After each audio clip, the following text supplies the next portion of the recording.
65세 김병수 씨는 매일 밤 화장실을 오가는 자신의 발걸음 소리가 아내를 깨울까봐 두려워했습니다.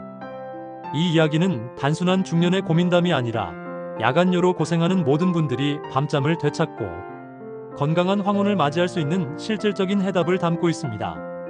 그런데 3개월 후 김병수 씨는 밤새 한 번도 깨지 않고 잠들 수 있게 되었고, 그 비결은 의외로 간단한 5가지 습관에 있었습니다. 혹시 지금 당신도 매일 밤 화장실 때문에 잠을 설치고 계신다면 구독과 좋아요로 이 특별한 여정에 함께해주세요. 서울 강북구 미아동의 작은 아파트. 새벽 2시 30분, 김병수 씨는 또다시 눈을 떴습니다. 하복부의 묵직한 압박감이 그를 잠에서 깨운 것입니다. 옆에서 잠든 아내 순희 씨의 고른 숨소리를 들으며 그는 조심스럽게 이불을 젖혔습니다. 또야. 40년을 함께 산 아내에게 들키지 않으려 양말을 신고 살금살금 화장실로 향했습니다. 복도의 나무 바닥이 삐걱거릴 때마다 그는 움츠러들었습니다. 이런 일이 벌어진 지 이미 2년째. 처음엔 한 달에 2~3번이었던 것이 이제는 매일 밤 3~4번씩 반복되고 있었습니다. 화장실 문을 닫고 변기에 앉은 병수 씨는 깊은 한숨을 쉬었습니다. 예전에는 시원하게 쏟아져 나오던 소변이 이제는 가늘고 힘없이 떨어져 내렸습니다. 다 봤다고 생각해서 일어서려는데 또 몇 방울이 나왔습니다. 이게 뭐하는 짓인가? 병수 씨가 모르고 있었던 사실이 있습니다. 65세 이상 남성의 80% 이상이 그와 똑같은 고통을 겪고 있다는 것 말입니다. 야간요는 단순히 나이가 들면서 생기는 자연스러운 현상이 아닙니다. 우리 몸의 방광 근육이 약해지고 밤에 소변 생성이 증가하며 수면의 질이 떨어져 작은 신호에도 쉽게 깨어나는 복합적인 문제입니다. 더 심각한 것은 이것이 당뇨, 전립선 비대, 방광염 같은 더 큰 질환의 신호일 수 있다는 점입니다. 많은 중년과 시니어들이 이를 단순한 노화로 치부하며 방치하다가 더 큰 건강 문제로 이어지는 경우가 많습니다. 다음날 아침, 순희 씨가 아침을 차리며 말했습니다. 여보, 어젯밤에 또 화장실 갔다 왔지? 자꾸 그러면 몸에 안 좋을 텐데. 병수 씨는 대답 대신 신문을 들어 올렸습니다. 아내에게 걱정을 끼치기 싫었던 것입니다. 하지만 순희 씨는 이미 모든 걸 알고 있었습니다. 남편이 매일 밤 2-3번씩 일어나는 것을, 화장실에서 한참을 머물다 나오는 것을, 그리고 그 때문에 낮에 피곤해하는 것을 말입니다. 직장에서도 문제는 계속되었습니다. 오후만 되면 병수 씨는 꾸벅꾸벅 졸기 시작했습니다. 밤잠을 설쳐 만성 피로에 시달리고 있었던 것입니다. 회의 중에도 화장실에 가야 할 때가 많아졌고 동료들의 시선이 부담스러웠습니다. 병수 씨는 점점 위축되어 갔습니다. 친구들과의 모임도 피하게 되었고 아내와 함께하는 외출도 줄어들었습니다. 혹시 외출 중에 화장실을 찾지 못할까봐 두려웠던 것입니다. 여러분, 혹시 지금의 당신도 이런 상황에 처해 있지는 않으신가요? 야간요는 단순히 참고 견디는 문제가 아닙니다.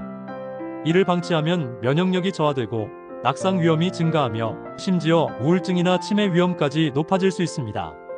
그러던 어느 날 같은 층에서 근무하는 김 과장이 병수 씨에게 다가왔습니다. 병수 씨, 혹시 밤에 자주 화장실 가시는 거 아니에요? 갑작스러운 질문에 병수 씨는 당황했습니다. 그게 저도 그랬거든요. 2년 전까지만 해도 정말 괴로웠어요. 아내한테도 말 못하고 밤마다 잠 못 자고. 김 과장은 자신도 똑같은 경험을 했다며 병수 씨의 손을 잡았습니다. 그런데 말이에요.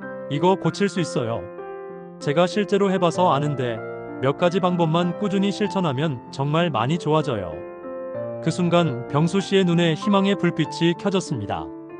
김 과장이 알려준 방법은 생각보다 간단했지만 과학적 근거가 있는 것들이었습니다. 첫 번째는 저녁 수분 섭취 조절이었습니다. 저녁 6시 이후에는 물을 최대한 적게 마시세요. 대신 오전과 오후에 충분히 마시는 거예요. 특히 카페인이나 알코올은 절대 금물이에요.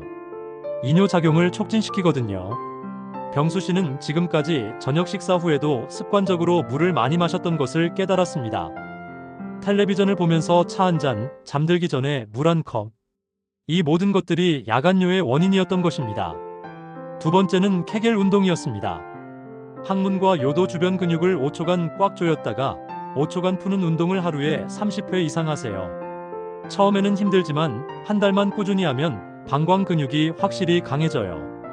김 과장은 자신이 직접 화장실에서, 지하철에서, 사무실에서도 남몰래 이 운동을 했다고 털어놓았습니다.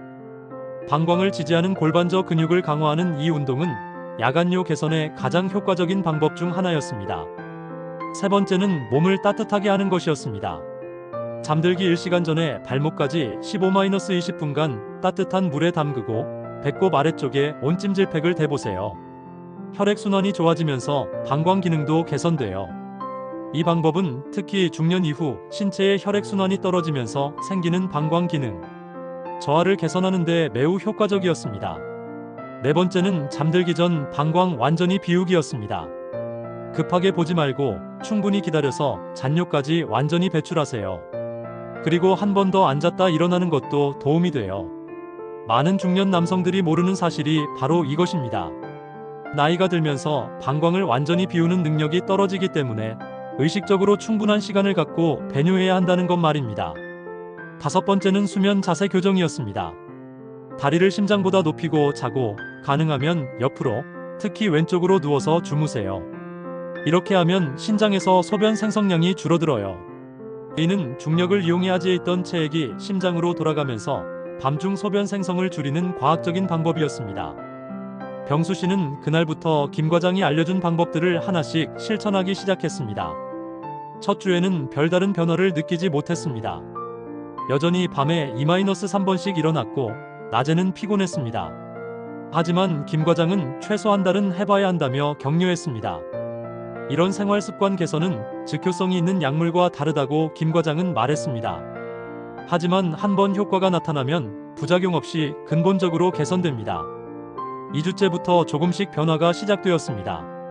저녁 6시 이후 물을 거의 마시지 않으니 밤에 깨는 횟수가 3번에서 2번으로 줄었습니다.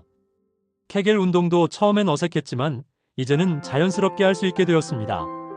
족욕을 하면서 병수 씨는 아내 순희 씨와 대화를 나누기 시작했습니다. 여보, 나 요즘 밤에 화장실 가는 것 때문에 고민이 많았어. 미안해. 순희 씨는 남편의 솔직한 고백에 눈물을 흘렸습니다. 당신이 괴로워하는 걸 모르는 줄 알았어요?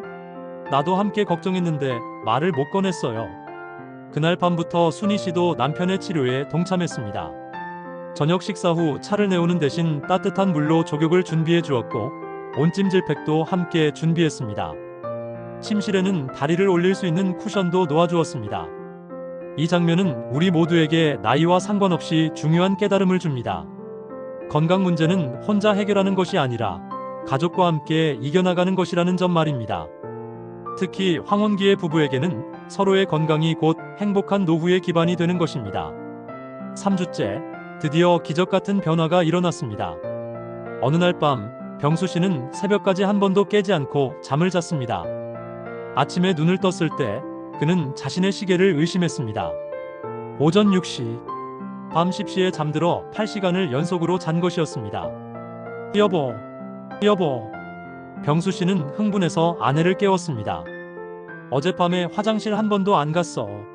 한 번도. 순희 씨도 남편의 기쁨에 함께 웃었습니다. 실제로 그녀도 남편이 밤새 뒤척이지 않아서 오랜만에 푹 잔 것이었습니다. 하지만 여기서 끝이 아니었습니다. 병수 씨는 김 과장의 추가 조언을 기억했습니다. 야간요 개선에 도움이 되는 음식과 피해야 할 음식들에 대한 것이었습니다. 도움이 되는 음식으로는 호박씨, 크랜베리, 그리고 옥수수 수염차가 있었습니다. 호박씨에는 방광 건강에 좋은 아연과 오메가-3 지방산이 풍부하고 크랜베리는 요로 감염을 예방하는 프로안토시아니딘이 들어있습니다. 옥수수 수염차는 이뇨작용이 있지만 동시에 방광을 진정시키는 효과도 있어서 오전에만 마시면 도움이 됩니다. 반대로 피해야 할 음식들도 있었습니다.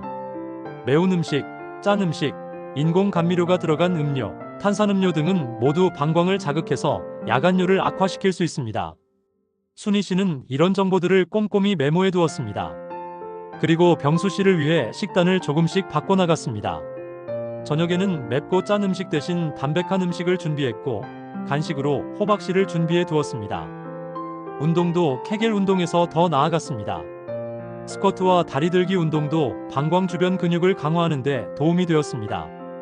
병수 씨는 매일 아침 30분씩 집 근처 공원에서 가벼운 운동을 하기 시작했습니다. 무엇보다 중요했던 것은 규칙적인 수면 패턴과 스트레스 관리였습니다. 야간요 때문에 받았던 스트레스가 오히려 증상을 악화시키는 악순환이었다는 것을 깨달은 것입니다. 병수 씨는 명상과 가벼운 산책으로 스트레스를 관리하기 시작했습니다. 한개월 후 병수 씨의 삶은 완전히 바뀌었습니다.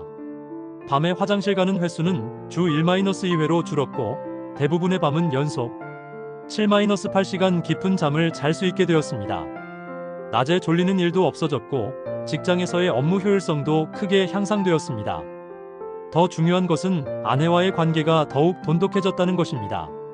함께 족욕을 하고 함께 운동을 하고 함께 건강한 식단을 챙기면서 부부의 유대감이 깊어졌습니다. 그러던 어느 날 병수 씨에게 충격적인 발견이 있었습니다. 회사 건강검진에서 당뇨 전 단계라는 결과가 나온 것입니다. 의사는 말했습니다. 야간요가 심했다고 하셨죠? 다행히 지금은 많이 좋아지셨다니까 당뇨 진행도 막을 수 있을 것 같습니다. 야간요는 종종 당뇨의 초기 증상 중 하나거든요. 이 순간 병수 씨는 깨달았습니다. 자신이 단순히 야간요만 치료한 것이 아니라 더 큰 질병을 예방한 것일 수도 있다는 것을 말입니다. 의사는 계속 설명했습니다. 많은 분들이 야간요를 단순한 노화 현상으로 생각하시는데 실제로는 당뇨, 전립선 비대, 심혈관 질환 등의 초기 신호일 수 있습니다. 특히 밤에 4번 이상 깨신다면 반드시 병원에 오셔야 합니다. 병수 씨는 자신이 얼마나 운이 좋았는지 깨달았습니다. 만약 김 과장을 만나지 못했다면, 만약 그 조언을 실천하지 않았다면 지금쯤 당뇨로 고생하고 있을지도 모를 일이었습니다. 그날 저녁 병수 씨는 순희 씨와 함께 족욕을 하면서 말했습니다. 여보, 이제야 알겠어. 건강이라는 게 하루아침에 잃는 것도 아니고 하루아침에 되찾는 것도 아니구나. 꾸준한 노력이 필요한 거야. 순희 씨가 대답했습니다. 맞아요. 그리고 혼자 하는 것보다 함께 하니까 더 쉽고 재미있는 것 같아요. 2개월 후 병수 씨는 김 과장에게 고마움을 표했습니다. 과장님, 정말 고맙습니다. 덕분에 새 인생을 얻었어요. 김 과장은 웃으며 말했습니다. 제가 도움받은 것처럼 이제 병수 씨가 다른 분들을 도와주세요. 이런 정보는 나눌수록 좋은 거니까요. 그 후 병수 씨는 실제로 비슷한 고민을 가진 동료들에게 자신의 경험을 나누기 시작했습니다. 5가지 간단한 습관이 어떻게 그의 인생을 바꿨는지, 그리고 그 방법들이 과학적으로 어떤 근거를 가지고 있는지 설명해 주었습니다. 3개월이 지난 지금 병수 씨의 야간요는 거의 완치 수준까지 개선되었습니다. 주 평균 1회 미만으로 줄었고 그마저도 과도한 수분 섭취를 했을 때나 스트레스가 심할 때에만 발생할 뿐이었습니다. 하지만 병수 씨가 얻은 것은 야간요 개선만이 아니었습니다. 첫째, 전반적인 건강 상태가 좋아졌습니다. 규칙적인 운동과 올바른 식습관으로 체중이 3kg 감소했고 혈압과 혈당 수치도 정상 범위로 돌아왔습니다. 둘째, 수면의 질이 향상되면서 낮 시간의 삶의 질이 크게 개선되었습니다. 업무 효율성이 높아졌고 취미 활동에도 더 적극적으로 참여하게 되었습니다. 셋째, 부부 관계가 더욱 돈독해졌습니다. 함께 건강을 관리하면서 서로에 대한 배려와 사랑이 깊어졌습니다. 넷째, 자신감이 회복되었습니다. 더 이상 야간요 때문에 위축되지 않고 적극적으로 사회활동에 참여하게 되었습니다. 6개월 후 병수 씨는 완전히 다른 사람이 되어 있었습니다. 매일 밤 푹 자고 낮에는 활기차게 생활하며 아내와 함께 등산도 다니고 친구들과의 모임도 적극적으로 참여했습니다. 어느 날 저녁 병수 씨와 순희 씨는 집 근처 공원을 산책하고 있었습니다. 노을이 지는 하늘을 보며 병수 씨가 말했습니다. 여보, 정말 다행이야. 그때 포기하지 않아서. 순희 씨가 남편의 손을 꽉 잡으며 대답했습니다. 맞아요. 이제 진짜 행복한 노후를 보낼 수 있을 것 같아요. 그들의 얼굴에는 평온한 미소가 떠올랐습니다. 건강을 되찾은 기쁨과 함께 앞으로의 황혼을 함께 만들어 나갈 수 있다는 확신이 담겨 있었습니다. 1년 후 병수 씨는 지역 주민센터에서 건강한 시니어 생활 강의를 하게 되었습니다. 자신의 경험을 바탕으로 많은 어르신들에게 야간요 극복 방법을 알려주는 일이었습니다. 강의 첫날, 청중석에는 자신과 똑같은 고민을 가진 50여 명의 중년과 시니어들이 앉아 있었습니다. 병수 씨는 마이크를 잡고 이렇게 시작했습니다. 안녕하세요. 저는 2년 전만 해도 매일 밤 화장실 때문에 잠 못 드는 65세 남자였습니다. 하지만 지금은 밤새 푹 자고 낮에는 여러분 앞에서 이렇게 강의도 할 수 있게 되었습니다. 청중들의 눈에서 희망의 빛이 반짝였습니다. 자신들과 똑같은 상황을 겪었던 사람이 완전히 극복했다는 사실에 용기를 얻은 것입니다. 야간요는 체념할 문제가 아닙니다. 충분히 극복할 수 있는 문제입니다. 그리고 그 해답은 의외로 우리 일상 속에 있습니다. 강의가 끝난 후 한 할머니가 병수 씨에게 다가와 말했습니다. 선생님, 저도 한번 해볼게요. 희망이 생겼어요. 병수 씨는 그 순간 가슴이 뭉클했습니다. 자신이 겪었던 고통을 다른 사람들이 겪지 않도록 도울 수 있다는 것이 얼마나 의미 있는 일인지 깨달았습니다.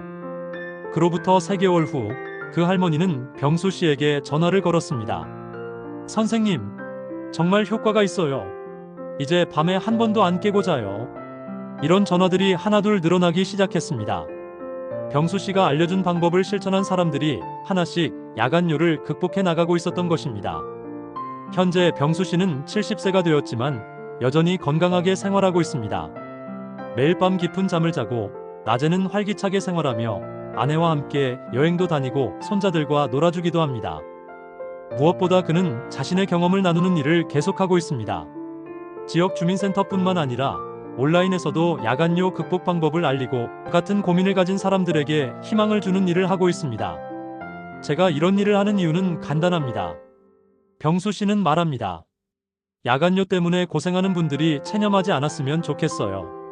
저처럼 충분히 극복할 수 있다는 걸 알려드리고 싶어요.